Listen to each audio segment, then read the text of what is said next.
So what's up, kamusta? Ayos ba tayo dyan? So nandito tayo ngayon sa may FKM Baliwag branch para sa update natin at nakita rin natin dito sa casa nila. Ito ang FKM Hunter 150. So kung na mahilig ka sa mga ADB style, itong isang to, napakamurang-mura lang makukuha dito sa FKM Motorcycle Philippines. Lalo na dito sa may Baliwag branch. So available po yan ng dalawang unit dito. So tara, umpisa na natin yung walk around, alamin natin yung presyo at yung specification kung sulit nga po ngayon 2025. Tara, samahan niyo ako. Ayos na ayos yan.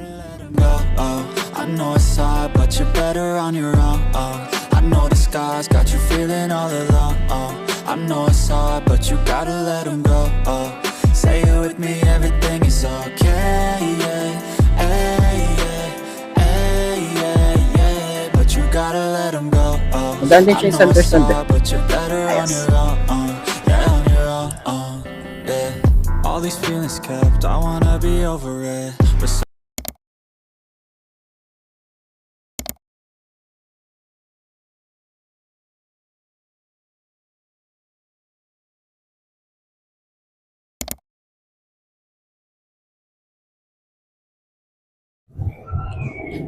So yun ang mga basto sa lahat ng mga nagtatanong, magkano nga bang ganitong motorcycle? Ito ay nagkakahalaga ng 78,000 kapag kinuha nyo ng cash. At syempre, available din po sila sa installment. Lalagay ko na lang din po dyan sa screen nyo para at least meron tayong reference kapag kumuha tayo ng hulugan. So sa tingin nyo, sulit nga ba ang presyo niya ngayon 2025? Comment nyo naman yan at para din sa mga nakagamit na ng ganitong motorcycle, baka pwede nyo i-share dyan sa comment section. Ano nga ba yung mga naging experience nyo sa motorcycle ito? Ayos na ayos yan, di ba? Something deep inside makes me feel alone again. They were in my life, never got that closure yet. Push the pain aside, it's heavy when I'm sober, yeah. Turn my thoughts off, I'm over it. Two shots too deep, I'm alone again. This ain't healthy, she's never helped me, and that's why sometimes you gotta let them go. I know it's hard, but you're better on your own. I know the sky's got you feeling all alone. I know it's hard, but you gotta let them go. Say it with me, everything is okay. Yeah, hey, yeah, hey, yeah, yeah. But you gotta let them go. I know it's hard, but you're better on your own. Yeah, on your own. Yeah, I know it's hard. Yeah, they were in your heart. Yeah, a little piece of you broken and discarded. You need to be. So ayun nga mga best no, ngayon 2025.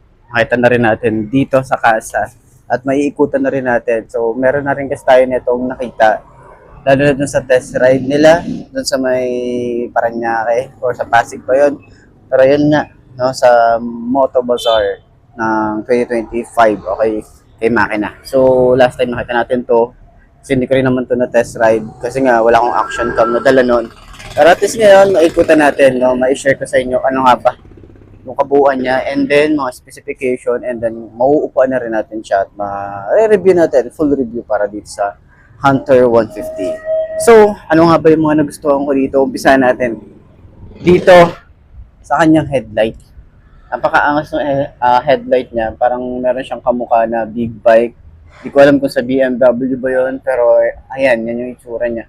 Meron tayo dito yung projected lamp na isa, and then meron tayong park light dito na parang pa-star yung kanyang design. So nakapaikot siya sa ilaw niya. Tapos isa pa sa mga napansin ko, ito palang kanyang mini driving light dito. Maliit na maliit siya. No, parang projected lamp yung itsura, pero maliit na maliit siya. Mini driving light, and then yung design niya is owl. Okay, quago yung kanyang design. So dalawa na yan. Okay, kahit hindi ka na magpa-install ng mini driving light, meron na po siya, no? Binigay na po sa halagang 78,000. Meron ka na ganitong motorcycle. Talagang maangas yung dating. Unique yung style niya para sa akin, lalo na sa category niya na ATV style and then 150cc. Diba? So meron na rin siyang fender na malapad, may yung telescopic fork niya, and then may cover na rin tayo rito. Maganda yung mugs, maganda yung kanyang tires, naka-dual sport na tayo dito. And meron na rin tayong side stand kill switch. And then, may gulay board para sa ganitong category na ATV. No, pwede mo itong ipang trail din. Lalo na kung gusto mo ng mga medyo extreme pagdating sa mga bundok. Okay? So, pwede na tayo mag-angkas. Yan ang itsura niya. So, hindi siya basta-basta pala may ipupush. may lock pala siya. Hindi siya basta-basta mailalabas, no? Kailangan sipain mo siya or i-push mo siya. Ayan. Tapos, malalak mo na rin yan. Okay, so sa panggilid, wala tayo ritong kickstart. No? Maganda yung itsura, bulky tingnan. Tapos, meron tayong FKM dito sa side. Dual shock na rin tayo dito sa likod. And then, meron na rin tayong disc brake dito sa likod. Tapos, kagandahan, meron na rin tayo dito na bracket para sa top box natin. So nga pala, meron na rin tong libreng top box tsaka helmet kapag bumili kayo ng FKM motorcycle. Okay. So, naka-air-cooled nga pala ang isang to. And then, compartment niya, hindi siya ganun kalaki. No? Saktuhan lang. Wala dito masyadong kasya na helmet. Siguro half face, pero di ako sure. Okay. So, dito naman, meron tayong lagay ng cup. Parang mas maganda kung dito yung dito yung gas. Para di ka na, alam mo yun, para lumuwag. Para lumuwag yung compartment natin. Sana dito na lang yung gas tank niya. Sa ilalim. Parang mas okay siya. No? Pero yun, meron tayo utility hook dito, tapos pwede mo siyang alisin or ilabas. Ayan. So, hindi pa to keyless. Di susi pa rin siya. Cute yung kanyang susi. And then, meron din tayo ritong USB charging port, and then may side pocket din tayo. Ayan. So, sa kanyang handlebar, naka-upright din tayo rito. Switches niya, maganda yung design, tsaka looks. Lalo na yung kanyang panel gauge na digital panel na rin siya. Ayan. So, may ilaw nga pala dito sa side. Meron siyang ilaw dito sa kanyang front. Pansin ko lang dito. So, kapag tinanggal niyo yung visor niya, may ilaw pa rin siya rito. Ayan. So, sana rin dito, upgrade siguro sa mga susunod na taon. Adjustable windshield. Mali naman natin magkaroon, di ba? Yun. So, upuan natin. Medyo ang dami na nating ang katinailo ko. So, ayan, 5'2" ang ating height. Ngayon ko lang din ito naupuan sa, hindi ko din siya inupuan yung nasa makina. Tapos, ngayon ko lang din siya maupuan dito. Ayan. So, abot naman natin, tingkayad, sobrang tingkayad, pero manageable naman. Gaan ng motor. Tapos, sinan nyo naman, oh. Ang ganda ng shock niya rito. Ganda ng shock niya. Sa likod din. Ganda rin yung shock. Ayan. Tapos turning radius niya, sobrang lawak, oh. Sobrang lawak ng turning radius. Ayan. Tapos yung kanyang handlebar, ayan. So ganito ang itsura natin. Okay, ganito yung itsura natin kapag nagra-rides. Ayan, ang luwag ng gulay board, no. Pwede tayo maglagay dito ng mga gamit natin, bag, mga pinamili natin sa palengke. Ayan. Tapos sa OBR, maluwag din. Try nga natin sa OBR. Try natin. Ano itsura natin? Ganyan. Ganyan yung itsura natin kapag sa OBR. Hindi siya masyadong bukaka. Saktuhan lang. Tapos sakto din sa pet ko. And then sobrang kapal nung foam na ginamit dito. Makapal yung foam niya. Yan. So, pwede rin tayo, pag nagra-rides tayo, pwede rin tayo dito. Medyo nangangawi tayo, ganyan. 'Di ba? Racing position. Pero yun na nga, kung gusto siyang ibalik, ganyan, napaka-easy lang niya. So, ganyan tsura niya, 'di ba? So, ayan, sa tingin nyo, sulit nga ba ang presyo niya ngayon 2025? Comment nyo naman yan, at para sa mga gusto bumili ng ganitong motorcycle, pwede nyo akong kontakin sa aking Facebook page, iMark Moto 2.0, and then subscribe nyo na rin yung aking YouTube channel na iMark Moto. Ayos na ayos yan. So, center stand natin. Kung madali lang din ba siya yung center stand? Madaan din siya yung center stand eh. Ayos.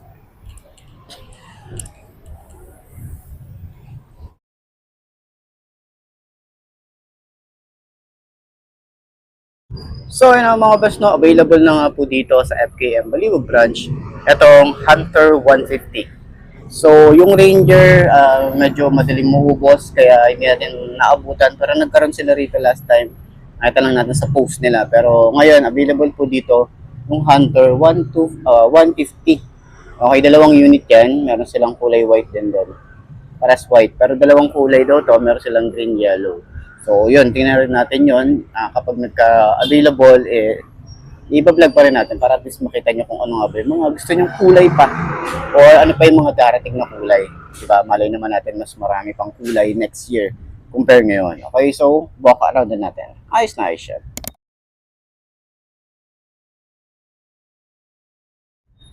So, yun na nga, meron sila rito windshield, pero hindi yan adjustable. Ganyan ang itsura niya.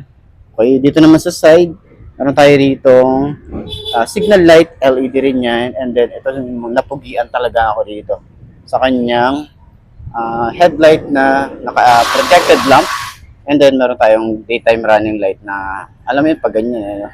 Tapos, ang unique ng style niya, ang ganda. Yung pag ganitong design siya, may mga pakantong design, may FKM dito, may kulay green na decals. Ayan. So, sa side naman, meron yung tayo rito daytime running light. Tapos, napansin natin dito, yung design niya is owl. Ayan, oh. Ang cute, diba? Kabilaan naman yan. Tapos, meron din tayong fender na malapad. Okay, flexible din. Then, meron din tayo ritong rubber boots. Meron tayong cover dyan para protection sa ating shock. Okay, meron din tayo ritong reflector, and then naka-mugs. Tubeless na rin to. Kenda yung kanyang brand. And 120/70 by 12. Ayan, yung size ng gulong. Tapos naka-dual sport na rin tayo rito. And then meron din tayo rito na disc brake. Ayan, meron tayo rito speedometer sensor. Baka magtanong kayo or magtaka kayo kung ABS ba yan. Hindi. Ano po yan? Speedometer sensor. Dual path caliper tayo rito. Ayan ang itsura.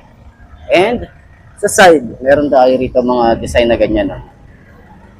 And then sa likod, madali lang din siyang linisan kasi nga naka-cover siya. Wala siyang masyadong open. Okay? So sa ilalim, nakapala. Malapad. Then meron tayong kulay board. Dito yung ating battery. Okay, may open part dito para sa air intake niya, and then ating foot pegs, pinupush lang po yan. Okay, tapos binalik, ayan, di na po siya basta-basta mahuhugot. Okay, so hindi mo mapaglalaroan talaga. So sa side, meron tayong cover, so naka-air cooled lang po ang isang to. Mukha siya naka-liquid cooled. Mali naman natin sa mga darating na taon is mag-upgrade para sa liquid cooled. Pero syempre tataas yung kanyang presyo kapag ganun. Ating tambucho, stylish, may cover, plastic. Tambucho niya malaki. Ayan. So may hunter tayo rito na decals, kulay green din. Yung upuan niya, sobrang kapal ng upuan. May mga stitches din yan, stitches din dito. And meron tayo available na bracket para sa ating top box. Kapag bumili kayo ng ganitong motorcycle, cashman or installment, meron tayong libreng box or top box, and then helmet. Ayan, from Sec Moto Supply. Ayan. So, dito naman, meron tayong tire hugger para sa mga talsik ng putek. Naka-dual shock din tayo rito. Naka-disc brake din tayo rito. And then, dual path caliper din tayo rito. Ayan. So, sa ating tail light, meron tayo ditong LED rin. Ganda rin ang itsura na ito. Medyo madilim lang yung part dito. May reflector, yung signal light niya. Kakaiba din yung signal light niya dito sa likod. Nakapa-box type. Ayan. LED rin yan. Reflector din tayo rito sa side na to. And then, lagayan ng plate. Malapad yung ating fender. So, sa mga putek talagang tayo rito, safe na safe tayo sa putek. Hindi tayo masyadong matatalsikan. Lalo na yung OBR natin. Safe na safe, okay? So, sa side, meron tayo rito ang panggilid na malapad, no? May FKM dito. Ganda ng pagkaka-engrave dito. Ayan. So, may side stand kill switch na rin tayo rito. And then, yung ating puwan nga pala. Yung compartment. Open natin. Yun. Madali lang din siya i-open. Ayan ang itsura niya. Kapag open yung ating compartment. Ito yung ating gas tank. Ayan. So, matipid na rin ng isang to. Siyempre, depende yan sa tiga ng throttle natin. Okay? User manual, yung ating battery, yung ating basic tools, side mirror. So, ganyan ang itsura niya. Tanggalin natin para at least makita nyo yung pinaka itsura nung upuan. So, medyo maliit lang yung kanyang compartment. Ayan. Kita niyo na yan, di ba? So, ganyan ang itsura niya. Ayan. Okay, balik na natin. So, dito naman sa ating side, no, sa harap naman, meron tayo ditong lagay ng cup. Ayan. Kita niyo yan? So, dito may lagayan tayo ng cup or depende kung ano yung gusto nyo lagay dito. Pero yan, mga bottled water, pwede dito. May utility hook na rin tayo rito. Natatago naman yan. Kapag di nyo kailangan, push nyo lang to para lumabas. Ayan. May USB charging port. Meron tayong side pocket, yung ating susi, ganyan yung itsura niya. Ayan. So, di susi pa rin naman to. And then, sa kanyang handlebar, kita nyo naman to, di ba? Naka-upright position din tayo rito. Ayan yung itsura. So, sa kanyang panel gauge, naka-digital na rin tayo rito. And di ko masyado makita yung details dito. No, may mga select and set, reset tayo rito. Tapos select, and then meron din tayo rito na mga, may maliit na digital dito sa side. Siguro speedometer dito naman siguro kung naka-on yung ating signal light, mga ganun siguro yan. Ayan. So, dito naman sa side, mga switches natin, meron tayong kill switch, park light, headlight, and off, electric starter, lever natin malapad. Okay, ayan. So, dito naman, yung ating throttle, ay mag-focus ng camera. Ayan, yung throttle natin is, mababaw lang din yung throttle natin, tapos yung ating grip is makapit din. Ayan. Sa side naman, meron tayong high and low, signal light, and then hazard switch, and then kusina. Okay, so, ito yung itsura nung harap. Ayan, meron tayo rito ilaw din. LED rin yan. Okay, so, ayan, sa lahat ng mga gustong kumuha ng ganitong motorcycle, puntahan nyo lang dito sa FKM Baliwag branch para doon sa mga willing bumili ng ganitong motorcycle. Pwede nyo akong i-contact sa aking Facebook page, and comment nyo na lang din sa YouTube kung gusto nyo kumuha. Pero mas maganda, PM nyo ako. Sumasagot naman ako dyan. Ay, shit. So, yun ang mga boss, no? Ito na ba ang motor na babagi sa'yo? Kung ito na nga, ay markahan mo na at mag-subscribe ka na sa aking YouTube channel. I-click mo na rin yung notification bell para updated ka sa lahat ng videos na upload natin. Dito araw-araw sila yung tatandaan, wala sa brand ng motor ang itatagal yan. Kundi na sa pag-aalaga mo yan, tatagal yan, ayos na ayos yan. So, kita ka na lang ulit tayo bukas. I'm Mark D. Ciao. Maraming salamat sa inyo. Babush. I know the sky's got you feeling all alone. I know it's hard, but you gotta let 'em go. Say it with me, everything is okay. Yeah, hey, yeah, hey, yeah, yeah. But you gotta let 'em go. I know it's hard, but you're better on your own.